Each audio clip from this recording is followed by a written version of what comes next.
Bonjour et bienvenue sur BK Podcast. Si vous êtes nouveau, je vous demande de vous abonner, de liker et de commenter. Aujourd'hui, je vais réagir au discours du président Donald Trump qu'il a tenu récemment dans l'État d'Arizona devant ses milliers de fans, donc de personnes qui l'ont soutenu pour être le 47e président des États-Unis. Et comme vous le savez, le président Donald Trump sera inauguré au mois de janvier prochain, donc dans les semaines qui suivent. Mais dans ce discours, il revient sur une série de programmes qu'il va mettre en place le premier jour de son mandat. Et dans cette vidéo, je voudrais justement revenir sur ces segments dans lesquels il promet de mettre fin au transgenrisme. Nous allons les suivre et au fur et à mesure, nous allons commenter la vidéo ensemble avec vous.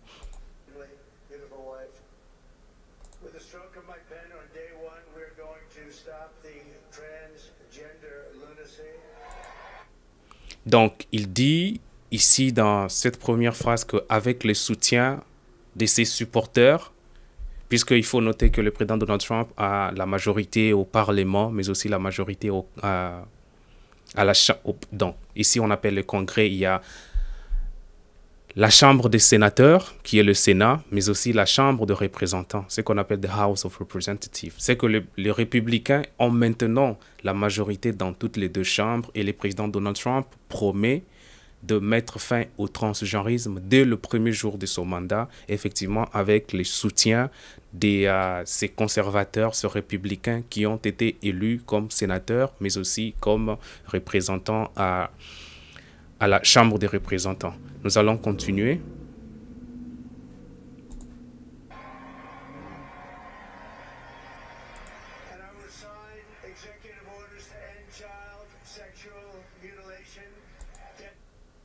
Il promet de signer un décret ou une ordonnance qui met fin à cette tendance qui est de plus en plus supportée par des grandes cliniques, mais aussi par des compagnies de pharmacie, donc les compagnies qui vendent les médicaments, etc. Donc c'est un mouvement qui est soutenu par un groupe de chirurgiens, un groupe de compagnies qui fabriquent le médicament, mais aussi qui est enraciné dans des écoles où cet aspect, où cette idéologie selon laquelle les enfants ont le droit de changer leur sexe sans même recevoir l'autorisation de leurs parents. C'est comme ça que vous voyez des enfants qui vont à l'école et au fur et à mesure, il y a des systèmes qui les ont enseignés, mais tout d'un coup, l'enfant dit que le sexe avec lequel il est né n'est plus son sexe. Il voudrait faire la transition. Donc la transition, ça signifie qu'il veut quitter de l'homme vers la femme ou une femme qui veut devenir un homme. Et ce qui est regrettable, c'est que ce mouvement-là est supporté notamment ici aux États-Unis et les parents sont de plus en plus mis à l'écart dans cette décision où, pour une raison ou une autre, il y a des études qui sont montées de toutes pièces pour soutenir cette philosophie-là.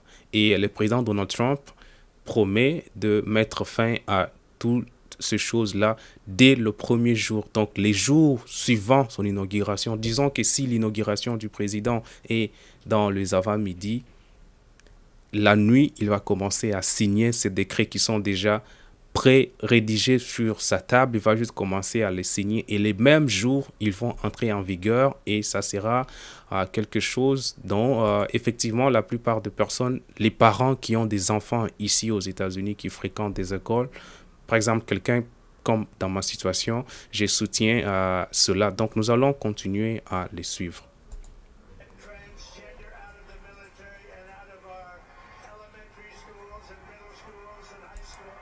Il va interdire le transgenrisme dans les écoles primaires et les écoles secondaires. Et cela est très important parce que, comme vous le savez, le mouvement de LGBTQ a pris de l'ampleur et c'est un mouvement qui s'est enraciné de les niveaux les plus élémentaires à infiltrer les systèmes éducatifs où des enfants étudient, des enfants grandissent dans cette ambiance où toute la sensibilité contre des actes qui peuvent être considérés comme répréhensibles sont tolérés et assimilés dès le bas âge pour faire croire que c'est une pratique normale. Encore ici, c'est basé dans une perspective biblique, de personnes qui lisent la Bible, que ce soit le chrétien ou même les musulmans, parce que les musulmans aussi, ils acceptent des enseignements qui sont contenus dans l'Ancien Testament. Et un des livres de l'Ancien Testament qui est concerné dans cette matière, c'est le livre de la Genèse, où la Bible dit qu'au commencement, Dieu créa hommes et femmes à son image. Donc, il les avait créés avec des sexes, avec les genres appropriés. Mais aujourd'hui, l'idéologie, c'est de dire que je peux naître femme, mais au bout de 25 ans, je me rends compte que je n'aime plus ma nature de femme, je vais faire la transition pour devenir un homme. C'est cela les transgenrismes. Donc, je vais faire la transition. Et cette décision est très importante parce qu'elle concerne la protection de nos enfants. Ici, par exemple, aux États-Unis, l'achat de l'alcool est interdit aux enfants. Vous interdisez à un enfant d'acheter de l'alcool dans un supermarché puisqu'on va vous demander de montrer votre carte d'identité et on va vérifier l'âge. Mais ce qui est étonnant, c'est qu'en matière de transition sexuelle, on n'exige pas le problème d'âge. C'est que quelqu'un peut changer de sexe à tout moment de sa vie, à 10 ans, 11 ans, et sans le contrôle de ses parents.